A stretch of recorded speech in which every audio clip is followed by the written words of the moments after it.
What's up, everybody? This is Albert, pronounced he, him, his, and we're back with another edition with Raising Souls, my passion project for reading some powerful Black texts. So yeah, it's been a while. Yes, so I've been working with AmeriCorps. I was part of the tutoring with a literacy lab in which I was tutoring for kindergarten through third graders about literacy and pretty much teaching them how to read. So I was pretty busy with that since my last video. So I'm finally getting back into the energy of bettering my relationship with reading, and I'm happy. So I'm not calling it Black History Month. I'm calling it African Liberation Month, which you know how commodified Black History Month can be. So that's kind of what motivated me to read again. So yeah, so we can get on with another text for this project, which is Audre Lorde's Sister Outsider. So, for those who don't know, Audre Lorde, she's another academic, a Black queer feminist, and she's known for Black lesbian feminism, which pretty much is a more inclusive feminism on the experiences of queer Black women centered. And she is a very powerful writer. She's a notable poet, and she writes a lot of essays. And Sister Outsider has a lot of essays, a lot of articles that she wrote. So this is pretty much making you learn more about her politics and how her experience enhanced her political and radical knowledge. So that's that's pretty much the gist for Sister Outsider. So we can go ahead and start reading, going over it. So the first it's not into chapters. She divided it into sections. Excuse me. And the first part is called Notes from a Trip to Russia. So this is pretty much when she was invited by the Soviet Union, because she's a radical feminist, so she has some socialist and some communist politics too. So she became pretty known, especially in academic spaces, since she's a professor. So, and she's a world-renowned poet and writer. So the Soviet Union invited her, and she pretty much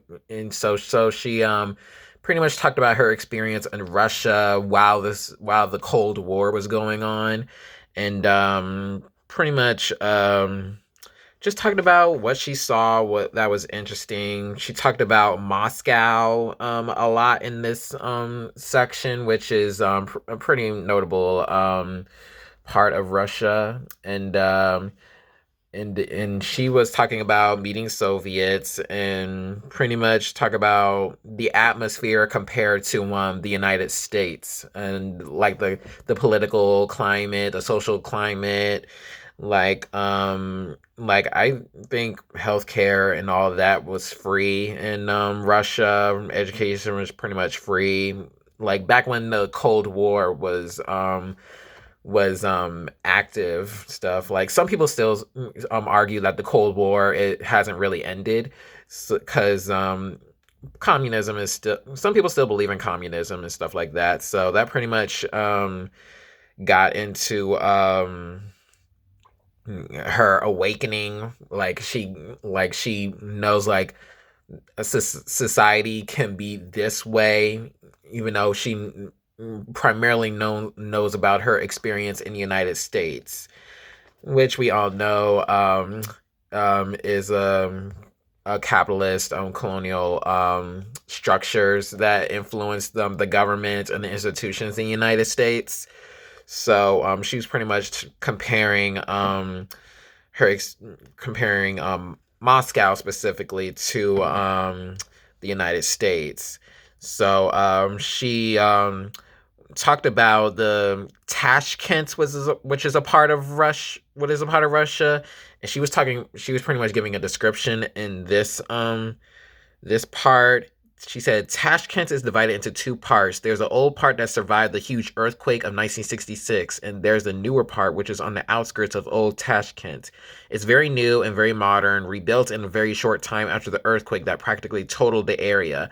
It was rebuilt by labor from all over the Soviet Union. People came from the Ukraine, from Russia, from all over, and they rebuilt the city. So she was talking about technology was so advanced over in Russia. And she also said that the old part, which is really the center of Tashkent, looks very, very much like a town in Ghana or Dahomey.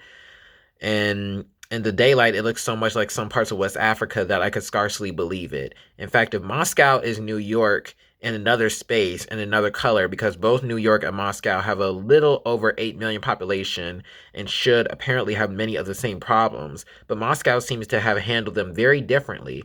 If Moscow is New York, Tashkent is Accra. It is African in so many ways. The stalls, the mix of the old and the new, the corrugated tin roofs on top of adobe houses. So she was pretty much talking about how even though the Soviet Union was around, there's still some colonial influence that Russia has. Like it's a government, it's an entirely different government than the United States. So there's still they have some they have certain amount of powers that the United States could not have because of the establishment and the institutional status quo and doctrine that the United States has.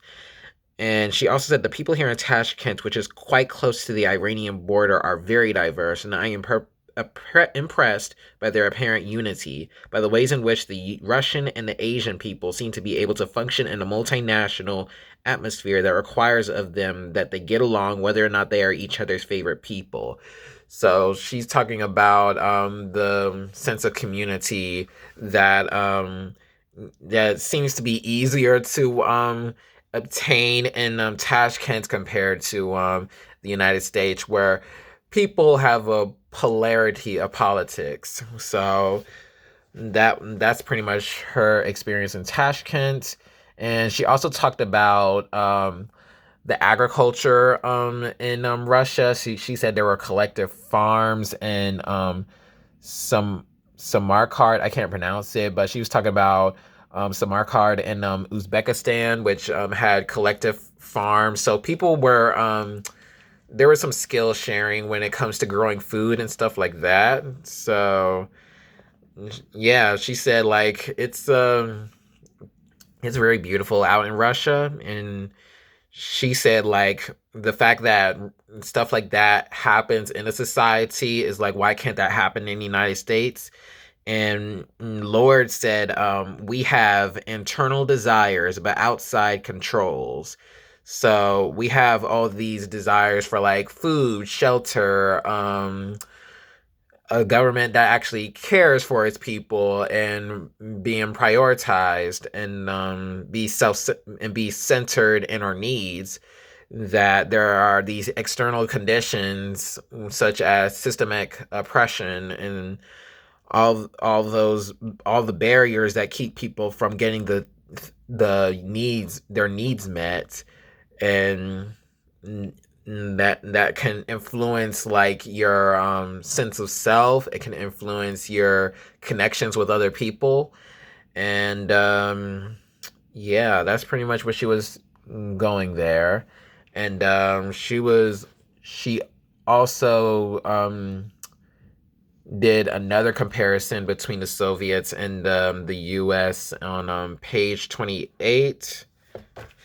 She said, the peoples of the Soviet Union in many respects impress me as people who cannot yet afford to be honest. When they can be, they will either blossom into a marvel or sink into decay. What gets me about the United States is that it pretends to be honest and therefore has so little room to move toward hope. I think that in America, there are certain kinds of problems, and in Russia, there are certain kinds of problems. But basically, when you find people who start from a position where human beings are at the core, as opposed to a position where profit is at the core, the solutions can be very different. So she said that that the Soviet Union was people-centered and the United States was profit-centered. And I wonder how similar human problems will be solved. But I am not always convinced that human beings are at the core here either, although there is more lip service done to that idea than in the US. So that's pretty much her analysis of what she got during her time in the Soviet Union. And she was also comparing Moscow and New York again. She said, now it is back to Moscow again, which is still cold and rainy. Moscow across rainy rooftops looks about as dreary as New York does, except the skyline is broken up by huge building cranes. So it seemed like, so there's similarities that Moscow has to New York, but Moscow seemed to be more advanced with their infrastructure and more refined. And then she said, there is in New York also, but it's not so obvious on the skyline. The buildings are not built in solid blocks the way they are in New York. You'll have perhaps 2 large apartment houses to a block, which is impressive, set at different angles with a lot of greenery and perhaps some parks in between. In other words, it appears that quite a bit of thought has been given to urban planning and how people like or need to move about where they are. So that's how Moscow has their construction. Like, they consider the needs of the people. So think about like people with disabilities. Probably they think of people like that in mind when they make these buildings. As compared to the United States, ableism still permeates through how construction can be built, and that's a lot to consider. And the fact that this is during the Soviet makes you really think about how we've been fed these messages about what the Soviet Union is, when if you go and do the work yourself and actually visited Russia like Audre Lorde did, you would get a completely different story than like what the education system, the media, and rhetoric from politicians can give you. So that's probably what stuck out to me in this section. And she also talked about the feminism in Uzbeki feminism. Yeah, let me see where I can find that. She said the ways in which the women of this area from 1924 on fought to come out from behind complete veiling, from Moslem cloister to the 20th century, how they gave their lives to go barefaced, to be able to read. Many of them fought and many of them died very terrible deaths in this battle, killed by their own fathers and brothers.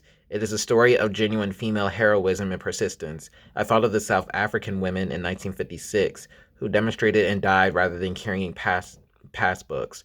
For the Uzbeki women, revolution meant being able to show their faces and go to school, and they died for it. A bronze statue stands in the square of Samarkand, monument to the fallen women and their bravery. Madam went on to discuss the women of modern Uzbekistan and how there are now full equality between the sexes. How many women now headed collective farms? How many women ministers? She said there were a great many ways in which women govern. There was no difference between men and women now in the Union of Soviet Socialist Republics. So gender, whether the politics, there was a unified leadership. And I was touched by these statistics, of course, but I also felt that there was a little more to it than met the eye. It sounded too easy, too pat. So Lorde couldn't believe it herself, the way government was between men and women in Uzbekistan after the violence that the women that were fighting for education, what they've been met, and how Uzbekistan got to the place it is right now. And she also said, Madam spoke of the daycare centers of kindergartners where children could be cared for on collective farms. The kindergartens are free in large cities like Moscow and Tashkent, but in Samarkand, there's a nominal fee of about 2 rubles a month, which is very little, she said. I asked her one question whether men are encouraged to work in the kindergartens to give the children a gentle male figure at an early age. And the madam hesitated for a moment, said no. She said, we like to believe that when children come to the kindergarten, they require a second mother. So I was looking into teachers as part of the community. If, like, saying they acquire a second mother, um, it's pretty much another person that the children can trust and to look for when they need protection and care and nurture. And that's pretty much, let me see. She was also talking about a conversation that she had with a man at a fruit market. And yeah, she said this man wanted to know from me whether American black people were allowed to go to school. I said yes, and Helen said yes to him. And then he wanted to know if we were allowed to teach, and I said yes. I was a professor at the University of the City of New York, and he was surprised at that. He said that he had seen a television program one time about the black people of America, that we had no jobs. So thinking about Russian media of U.S. Issues, and she said, so Helen started to answer him, and Helen, I think it was a friend of Lorde, started to answer him, and he stopped her. Then she angrily said he wanted to speak because he wanted to look at my face so he could see how I answered. I told Helen to tell him that the question was not we could never go to college, but that frequently, even when black people went to college, we had no jobs when we came out. So it's like, even though like there's the worst is surface detail, there is like some problems when you go into the nitty gritty details of the issues in higher education, whether that's the tenure of black professors, the racism that goes into financial violence in universities and stuff like that. And that it was more difficult for black people to find work and make any kind of living, and that the percentage of unemployment among American black people was far higher than that of American white people. So that she gave him like a clarification on the issues. Like racism, yeah, it is alive, but it's fragmented. Like there's different sorts of racism experiences that deals with the racism in the United States. And he asked her, and suppose you don't have the money to pay. And she said, well, I said, if you don't have the money to pay, sometimes you die. So pretty much the capitalism that America is built upon, that you need to afford things in order to survive. So yeah, she also said we are more blind to what we have than to what we have not, such as healthcare, education, secure employment, and mental well-being care. And yeah, she also talked about the success of authors in Russia compared to United States. She said, what'd she say?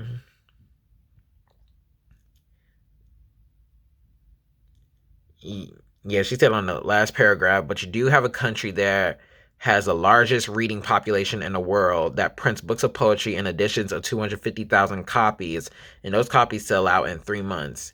So it's better to get success in book and publishing in Russia than the United States, because the United States, there's all these processes that you go through book publishing, what kind of story you can tell, what's easier for the press the publishing company to handle.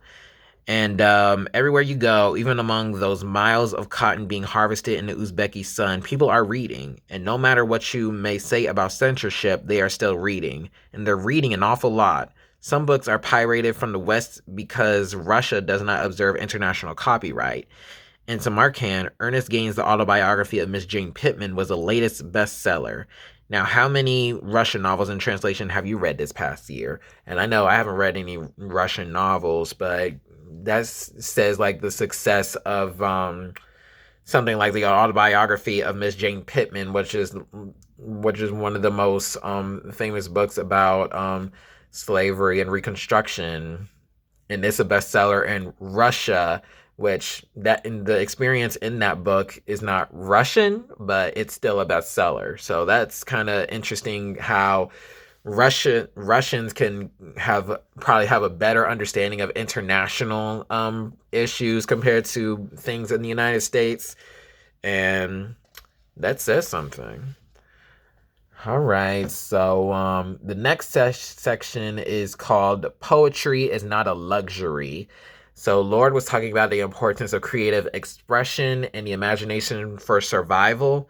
So she's talking about, because she's a famous poet, so poetry paid the bills in the house for her. So she said, this poetry as illumination, for it is through poetry that we give name to those ideas which are, until the poem, nameless and formless, about to be birthed, but already felt. So she talked about poetry is just something you observe and you feel. So she talked about the importance of naming things, like naming your feelings, naming an experience, and have a definition and how that made you feel. So that's how art works. It makes you connect with the outside world and your own interpretation, whether it's good or bad. But that's pretty much how she viewed poetry. And she said, and it's in the title, poetry is not a luxury. Like, she had a connection with poetry ever since she was young. So that's like how she don't see herself without poetry, because she's known as a poet, and it helps her see the world in a beautiful type of way. And she also said, when we view living in a European mode only as a problem to be solved, we rely solely upon our ideas to make us free. For these were what the white fathers told us were precious. So it's nice to have ideas and dreams, but to write it on paper, to spread that knowledge to the world, that's something that's entirely different. So she said poetry is a way we help give name to the nameless so it can be thought. So it gives inspiration for the connection and the relationship you have with the outside world, as I said before. And what else she said? Yeah, another powerful quote was, poetry is not only dream and vision, it is the skeleton architecture of our lives. It lays the foundations for a future of change, a bridge across our fears of what has never been before. And she also challenge the known phrase, I think therefore I am. She said that the white fathers told us, I think therefore I am. The black mother within each of us, the poet, whispers in our dreams, I feel, therefore I can be free. So it's important to have a feeling, whether that's good or bad, because you can tell what feeling makes you not feel good and what feeling makes you feel good. And it's important to have those feelings, and you want to be free, which is a good feeling, which you want to have. And she said poetry coins the language to express and charter this revolutionary demand, the implementation of that freedom. And she also said, kept around us as unavoidable adjuncts or pleasant pastimes, feelings were expected to kneel to thought as women were expected to kneel to men. So she was talking about how patriarchy works, like our feelings are only catered to men and stuff like that, which it doesn't have to be. You have to have those feelings outside of the male gaze in order to be truly free, because you're making your autonomy focus on a man or a higher being or an oppressor. And you have to have those feelings for yourself, because this is your life, and you have to have the control and your experience, whether that's something you have to accept or something you know that you can change. And that's it for poetry is not a luxury. The next part is the transformation of silence into language and action. And I think this is my favorite section that Lorde wrote. It's very short, but it's one of my favorites.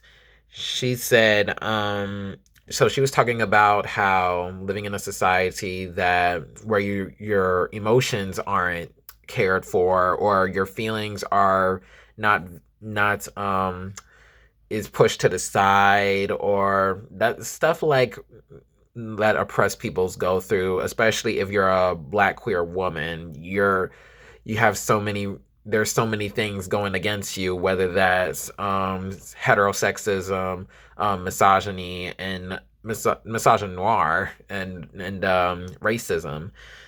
And Lorde said, death on the other hand, so death, she got very dark there. So death on the other hand is the final silence.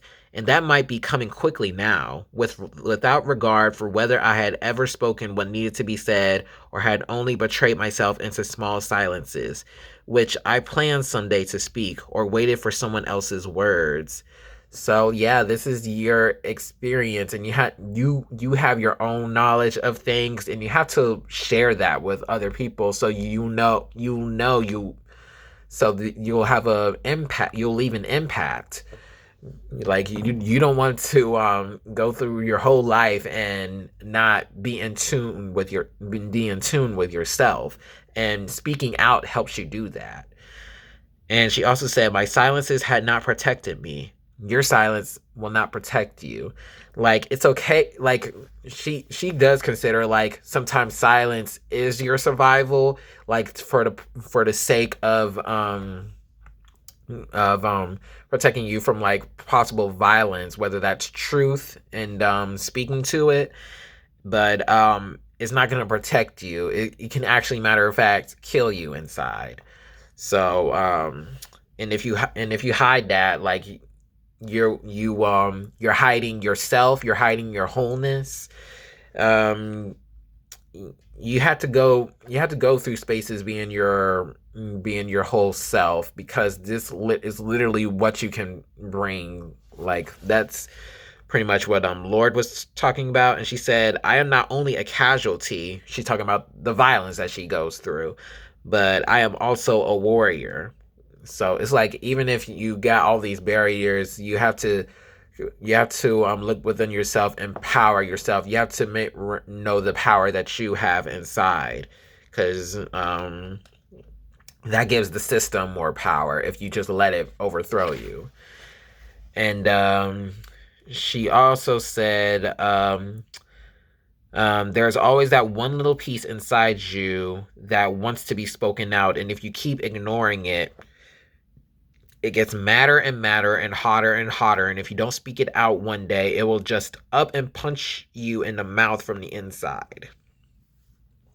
And that visibility, which makes us most vulnerable, is and that visibility, which makes us most vulnerable, is that which also is the source of our greatest strength, because the machine that will try to grind you into dust anyway, whether or not we speak. We can sit in our corners, mute forever, while our sisters and ourselves are wasted, while our children are distorted and destroyed, while our earth is poisoned. We can sit in our safe corners, mute as bottles, and we will still be no less afraid.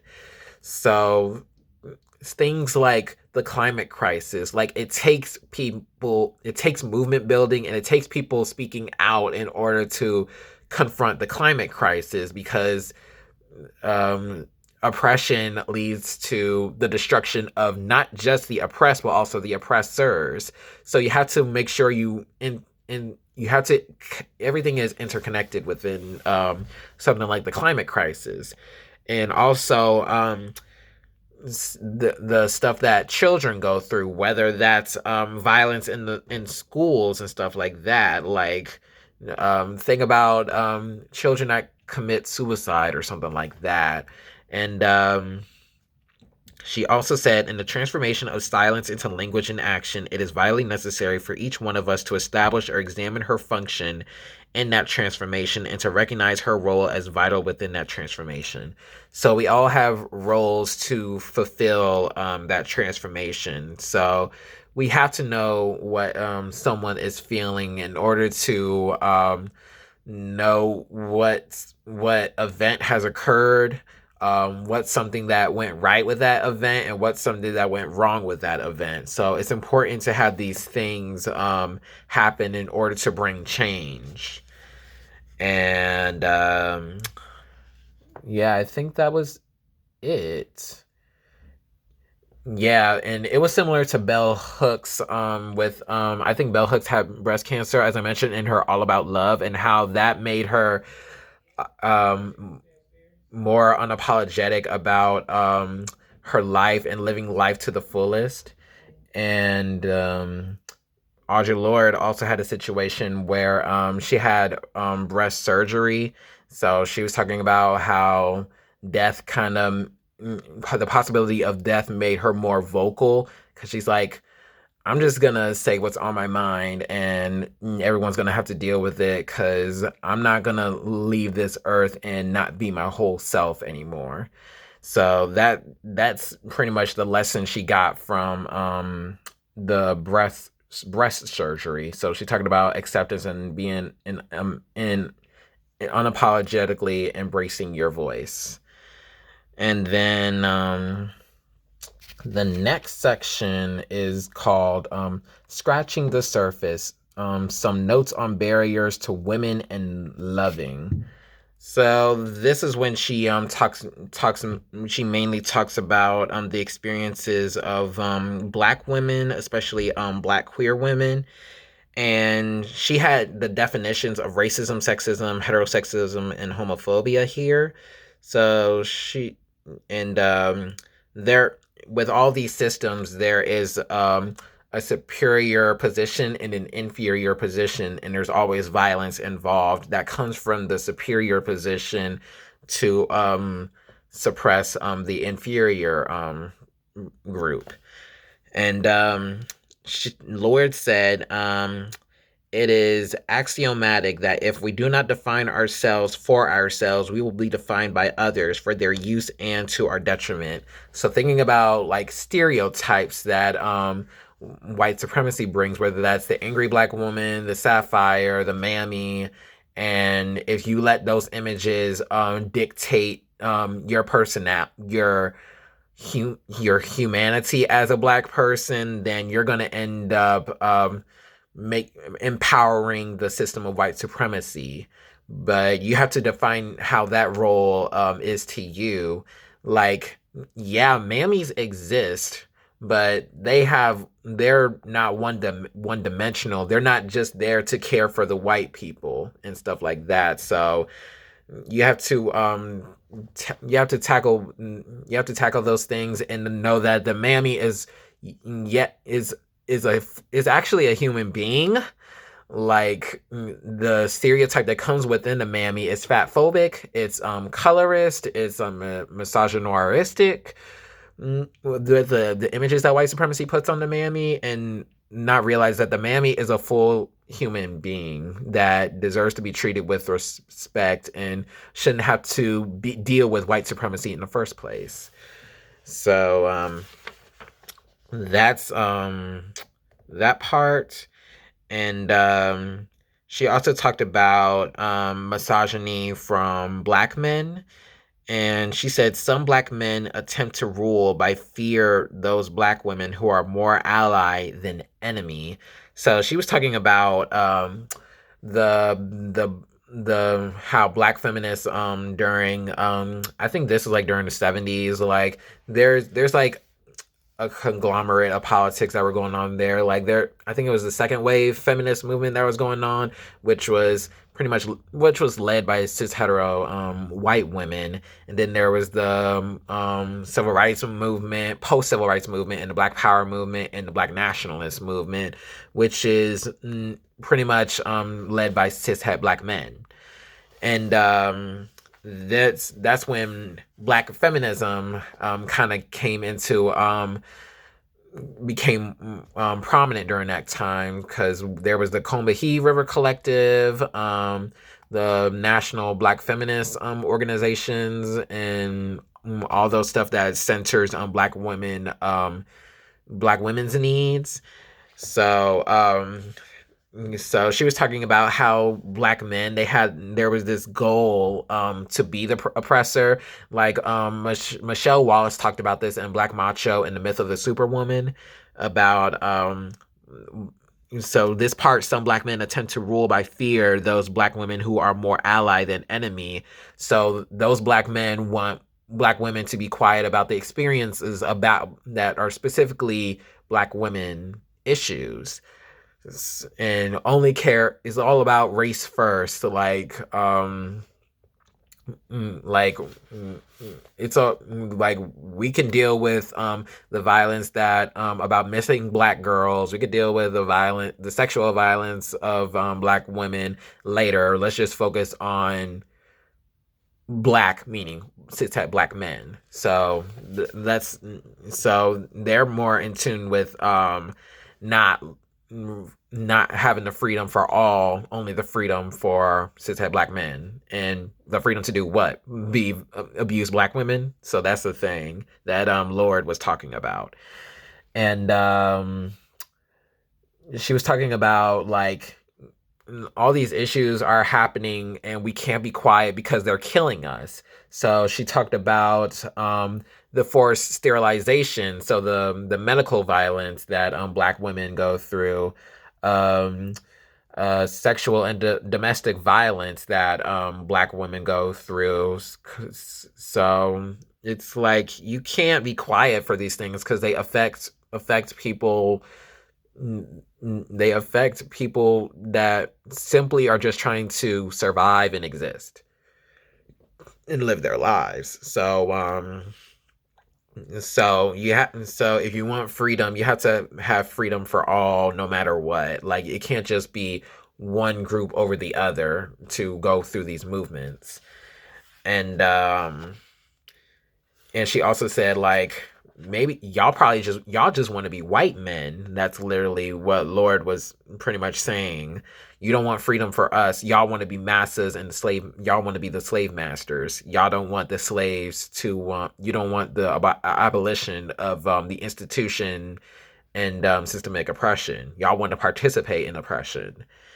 So that's what she said when they fear those black women who are more ally than enemy, because they're the enemy to their goal, which is to be the oppressor. So she also said, all too often the message comes loud and clear to black women from black men.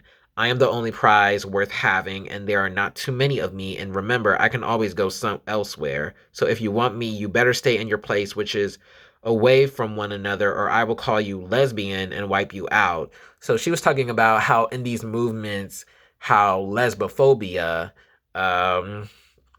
is used. So because if you're not for the cause, you're a lesbian or something and stuff like that. So it's also seeing like the freedom for black people is only heterosexual. So that's pretty much. And yeah, like you can like just tell like lesbian was used as an insult and stuff like that. And Lorde said, black women are programmed to define ourselves within this male attention and to compete with each other for it is rather than to recognize and move upon our common interests. So that's something that tends to happen in movement spaces and organizing spaces. And she said it was a horizontal hostility that makes that happens between black men and black women. And she also talked about the homophobia from straight black women, and she said, and she called them kitchen wars, like so it's like it clearly shows like there wasn't really no sense of unity in these movements. Like there's all these different political agendas that people go into these organizing spaces. And Lorde said, for so long, we have been encouraged to view each other with suspicion as eternal competitors or as a visible face of our own self-rejection. And literally, that's a thing that capitalism can create, because it makes you try to compete against one another and benefit off of that competition. Because it's literally like a like a violent game. Like it has to be a winner that has to get the prize and stuff like that. And these competitors, we're literally talking about human rights and justice and freedom, and we're not gonna get that if we're gonna play games and compete against one another. So we have to learn from each other and know what we can do to create the change that will benefit everyone. And she also talked about it's important to acknowledge the contributions that Black women made to society. She referenced the Dahomey and Amazon warriors that were in West Africa, and she talked about the sexual politics and how relationships were handled in Africa before colonialism. And she said on the west coast of Africa, the fawn of Dahomey still have 12 different kinds of marriage. One of them is known as giving the goat to the buck, where a woman of independent means marries another woman who then may or may not bear children, all of whom still belong to the bloodline of the first woman. Some marriages of this kind are arranged to provide heirs for women of means who wish to remain free, and some are lesbian relationships. Marriages like these occur throughout Africa in several different places among different peoples. So this is something I learned to not long ago, that there were female kings, and there were male co-wives and stuff like that. So stuff like know that something like that happens in the way marriage is talked about today. It shows that there are different cultures and there were different experiences that people had when it comes to relationships, whether that's through sexual orientation and monogamy and polyamory or polygamy and all that. And she also said routinely the women involved are accepted members of their communities, evaluated not by their sexuality but by their respective places within the community. And she also said the supposition that one sex needs the other's acquiescence in order to exist prevents both from moving together as self-defined persons toward a common goal.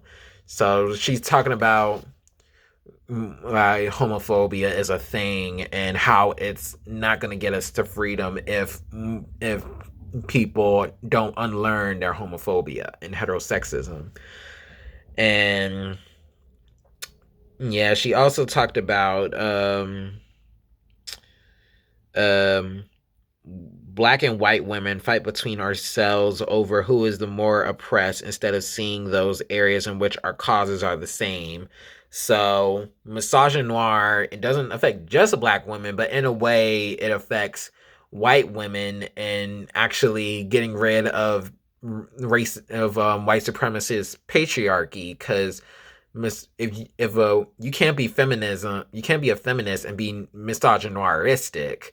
It's gonna empower patriarchy and it's not gonna empower feminism, because it's literally going to contribute to more violence. It's going to contribute to a superior inferior dynamic and stuff like that. So you have to see how Black feminism empowers everyone and not just Black women. And what else is going on in that chapter? She was talking about the experiences of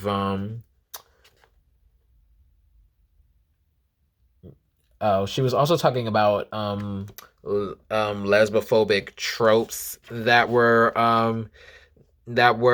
messaged and stuff like that, like you're a detriment to the Black community because you can't bear children, when in fact Audre Lorde has children of her own and she's a lesbian. So yeah, she was also talking about Patricia Cowan, who was a notable Black actress in Detroit, and she was a lesbian, but she was killed by a young Black male playwright. So she's talking about how how those type of violences is gonna keep us from getting separated if we don't address them and confront them in a way that'll give us the justice and liberation that we need. So like ways all these strategies to trying to divide and conquer and stuff like that, that's going to empower the white supremacist capitalist heteropatriarchy that bell hooks known for coining.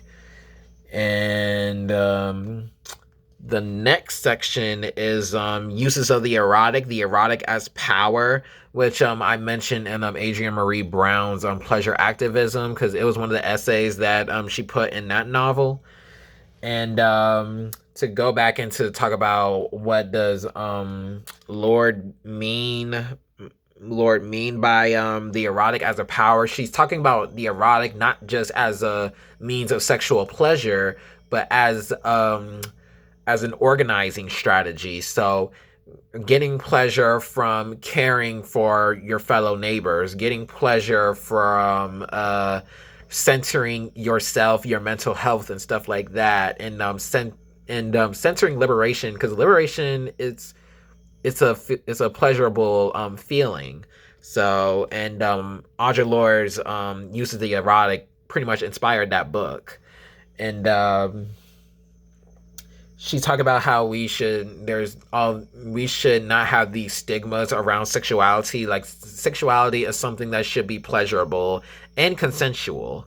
Like, you can't have one without the other. And she said it is a short step from there to the false belief that only by the suppression of the erotic within our lives and consciousness can women be truly strong. But that strength is illusory, for it is fashioned within the context of male models of power. And patriarchy does that when it comes to sexuality. Like, is only seen through the lens of pleasuring the man. Like I said in another video, how I learned in sexuality in a diverse society, like heterosexual women tend to not get orgasms from their partners and stuff like that. So it shows like it tends to cater to the male gaze and the pleasures of men.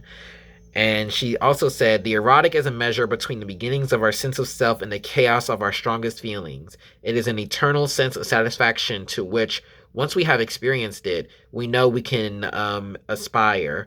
For having experienced the fullness of this depth of feeling and recognizing its power, in honor and self-respect, we can require no less of ourselves.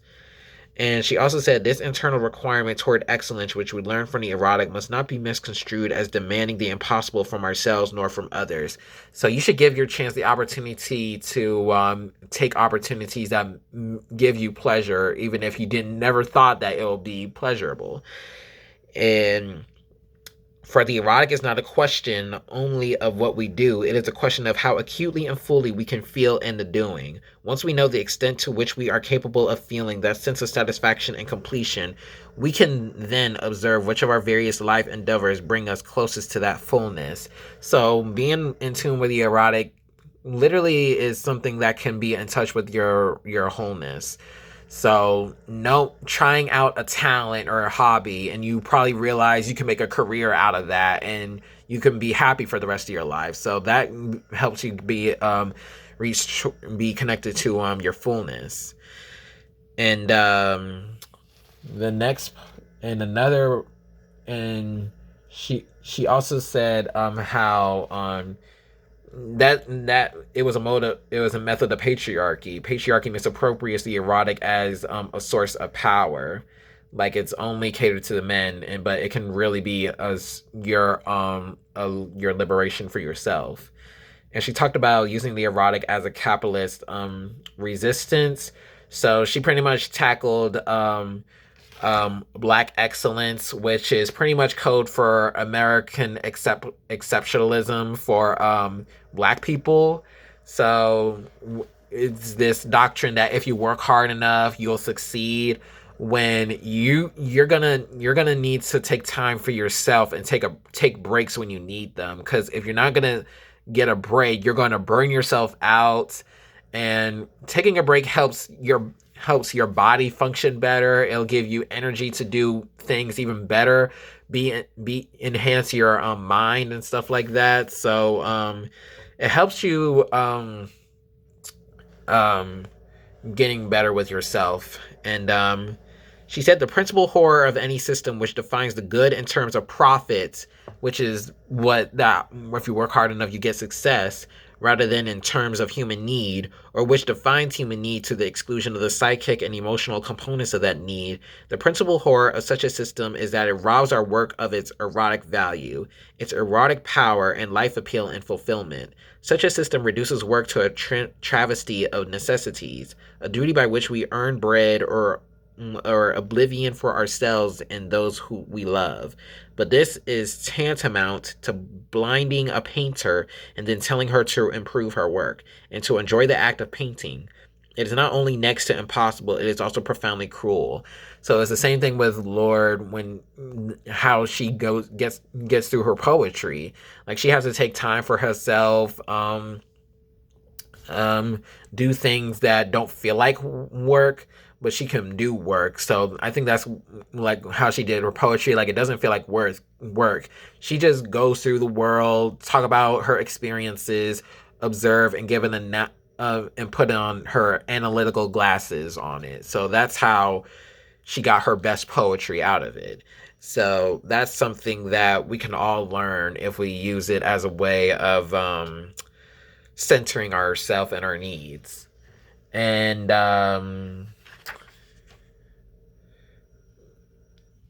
another good quote she said is, the erotic is the nurturer or nursemaid of all our deepest knowledge.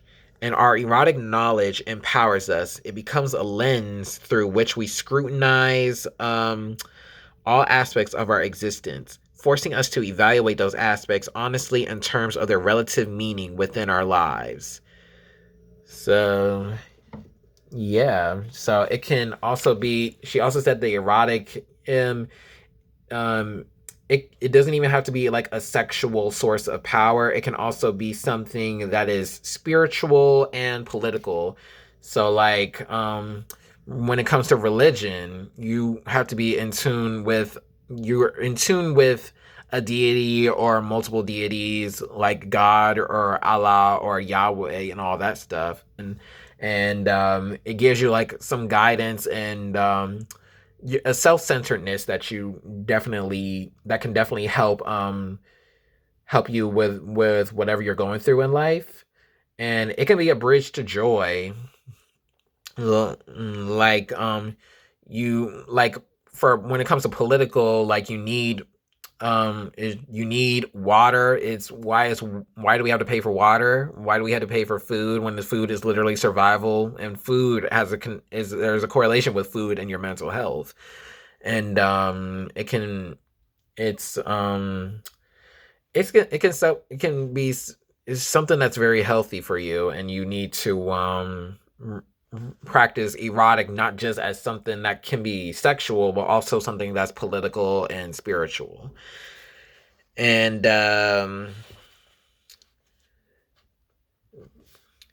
yeah, she said that this is the last thing she said about the erotic. It can be it this brings me to the last consideration of the erotic. To share the power of each other's feelings is different from using another's feelings as we would use a Kleenex. So it's important to have like something like sex, like both parties, all the parties involved have to feel pleasure in order for the experience to be pleasurable. So and not even sexual when it comes to like communal support such as mutual aid, like getting each other's needs met, which is that what could be food, water, toiletries, clothes. That can be a shared power of eroticism. Because you need stuff to get throughout the day. Like it's important to be happy, like just plain simple. Like that's pretty much the main thing that Lorde wants us to get. Like we deserve happiness, and we deserve to open our hearts to happiness. And it can also be romance and stuff like that, and it can also be family oriented, or whether it's spending time with our friends and family and stuff like that. Like, we deserve joyous moments because it'll make life worthwhile.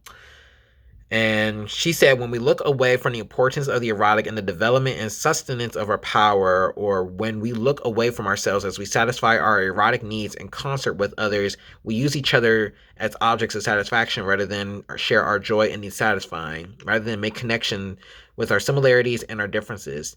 To refuse to be conscious of what we are feeling at any time, however comfortable that might seem, is to deny a large part of the experience and to allow ourselves to be reduced to the pornographic, the abused, and the absurd.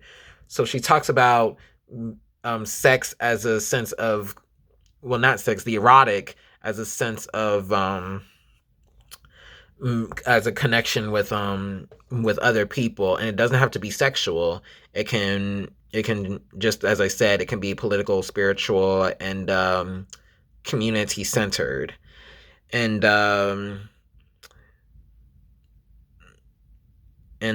she also said, recognizing the power of the erotic within our lives can give us the energy to pursue genuine change within our world, rather than merely sitting for a shift of characters in the same weary drama. So if you know what pleasure feels like, you'll probably prioritize the pleasure of other people, but that can help. That helps with movement building because you want everyone to get the pleasure that they deserve. And I think that was it for that one. And this will probably be the last section, and then we'll go on to part 2. And let me see. Yeah, this will be the last section, and then I'll make part 2 for this video.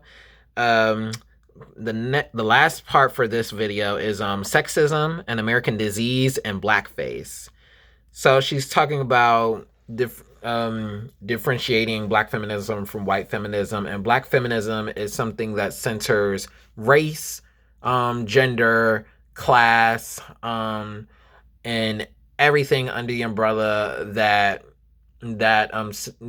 focuses on the needs of people that are oppressed, and it's not white feminism and blackface, because white feminism tends to cater to the oppressed, because white women weren't really known as the slaves back then. So that's what Lorde was getting into. And white feminism didn't center the needs of slaves, because black feminism wants people to not be slaves. And she talked about this man named Robert Staples, who is I'm getting the feeling he was a hotep, because he sees like the empowerment of black women and paying attention to black women's issues as a threat to black masculinity. Like, we need black masculinity for our strength. And Lorde pretty much read him. So it's because it was pretty much the same way Michelle Wallace was going into Eldridge Cleaver and Amiri Baraka and Black Macho and the Myth of the Superwoman. This black macho, like, we need this black macho to fight the white people, when in fact the black macho was something that is created by white people. And she said, black people are said to invite lynching by not knowing our place. Black women are said to invite rape and murder and abuse by not being submissive enough, or by being too seductive or too. So, yeah, she said, Robert Staples' fact that black women get their sense of fulfillment from having children is only a fact when stated out of the mouths of black men, and any black person in this country, even a happily married woman who has no pent-up frustration that need release, is either a fool or insane. This smacks of the old sexist canard of all time, that all a woman needs to keep her quiet is a good man. File that one alongside some of the best friends are. So that goes into the misogynistic rhetoric. Like, you need to cater to men for your freedom, which that's not the case. And Lorde also said black men's misogyny, misogynoir benefits the white power structure and capitalism because it's calling you to be submissive to a superior group. And she said oppressors always expect the oppressed to extend to them the understanding so lacking in themselves. So it's like Robert Staples wants to be educated from black women when you literally have to go within yourself and dig deep into how you benefit from misogyny and try not to be garbage. That's pretty much what you have to do if as a black man in a misogynistic society. And she said, it is not the destiny of black America to repeat white America's mistakes. Freedom and future for blacks does not mean absorbing the dominant white male disease of sexism. Because if we're going to go through our whole lives trying to educate the oppressors about them being the oppressors, and we're gonna literally go through our lives catering to another person, which that in itself is oppressive. So the oppressor needs to work on themselves and work on how to liberate all people. And she also said, it has been said that black men cannot be denied their personal choice of the woman who meets their needs to dominate. And that's how if you go into how dating works and how patriarchy plays a dynamic in dating, like the predator and prey dynamic that is going on in dating, that's oppressive. And in that case, black women also cannot be denied our personal choices. And those choices are becomingly increasing self-assertive and female-oriented. So both parties have to be interested in each other for the relationship to work. That's pretty much the gist of how society should work. But this is the last quote. She said, but the black male consciousness must be raised to the realization that sexism and woman hating are critically dysfunctional to his liberation as a black man because they arise out of the same constellation that engenders racism and homophobia. Until that consciousness is developed, black men will view sexism and the destruction of black women as tangential to black liberation rather than essential to that struggle. So long as this occurs, we will never be able to embark upon that dialogue between black women and black men that is so essential to our survival as a people. This continued blindness between us can only serve the oppressive system within which we live. So, yeah, like, misogynoir is a white supremacist tactic, and it empowers white supremacy. So if we're gonna keep going through this back and forth, like we're literally wasting our time. You just have to go. You're on your own. You have to learn from our experience and just apply and create the shift. Like you have to liberate yourself, and you have to liberate yourself in order to create liberation for society. You have to love yourself in order to love others. So that pretty much that logic. And yeah, because she also talked about the murder of Patricia Cowan and how it wasn't white people that killed Patricia Cowan, it was a black man. So we had to talk about survival and how that literally and how these barriers are literally keep people from surviving. So we can't waste our time educating you. So pay up though, but we can't waste our time giving you the emotional and free labor. And yeah, so I think that was it. Yes, this abuse is no longer acceptable to black women in the name of solidarity nor of black liberation. Any dialogue between black women and black men must begin there, no matter where it ends. So yeah, black men have a duty to tackle the misogyny within themselves and not be misogynistic. And that's it for this part. So I'm gonna make another part soon. So stay tuned for that. And thank y'all for staying with me in this video. So follow the Instagram at Raisin Souls, and I'll put it on the description box below. And also follow my Instagram at Intellectual Albert. And Yeah, stay tuned for more content.